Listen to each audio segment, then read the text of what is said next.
What's up, everybody? I'm SS Multiverse, and today I'm bringing you kind of a different, interesting video where I have a theory that Black Goku's body might actually be a clone of Goku. So I heard a lot of people say that Black's body is Goku's body, like it's been resurrected or taken over or something. And what I'm trying to say is there's a possibility that it is not any of those, that it is a cloned body.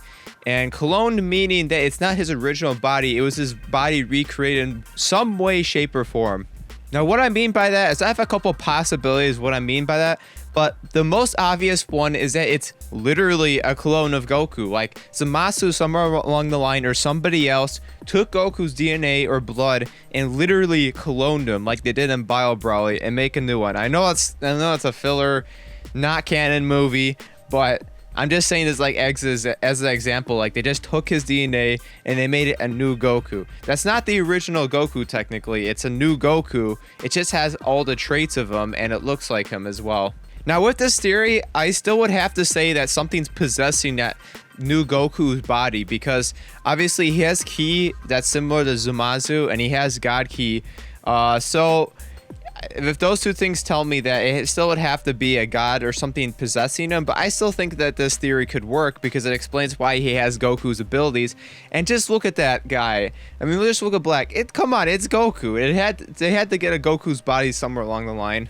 So another way they could have got a Goku's body is they could have took like an empty shell. Now I have problems describing what I mean by this, but some being or some empty shell, and then they took Goku's essence and put it into him like they did with Copy Vegeta. I am not saying they're doing the exact same thing as that. I'm saying they're taking his essence and putting it into a shell. With Copy Vegeta, obviously he's purple. It's not the original Vegeta, but you can obviously tell it doesn't even look like him.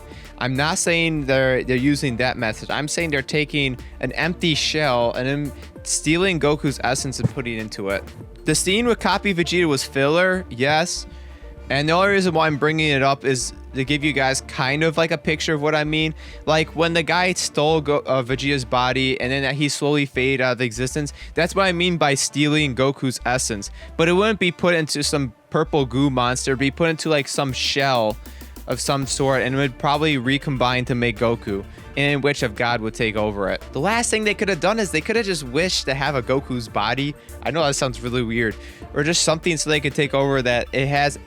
It's like pretty much they could just wish for a clone of Goku. With Super Dragon Balls, they don't really have limits, so I feel like at that point they would have just revived Goku, but you never know. Maybe they expected some resistance or something, so they wished for kind of a mind-controlled shell of Goku or something that has it's everything that Goku is, but he doesn't really have any free will of his own. But anyways, guys, this is just a theory. Nothing that I said is ever been confirmed or anything. It's just something to think about. I love theories. I love coming up with things. Like all theories, there's obviously a lot that it can't explain. So I know you guys are going to post a bunch of comments be like, this theory makes no sense because of this, this, and this. I know, it's just a theory. It's just something interesting to think about. And that Goku body had to come from somewhere. Have a fantastic day, and I'll see you in the next video.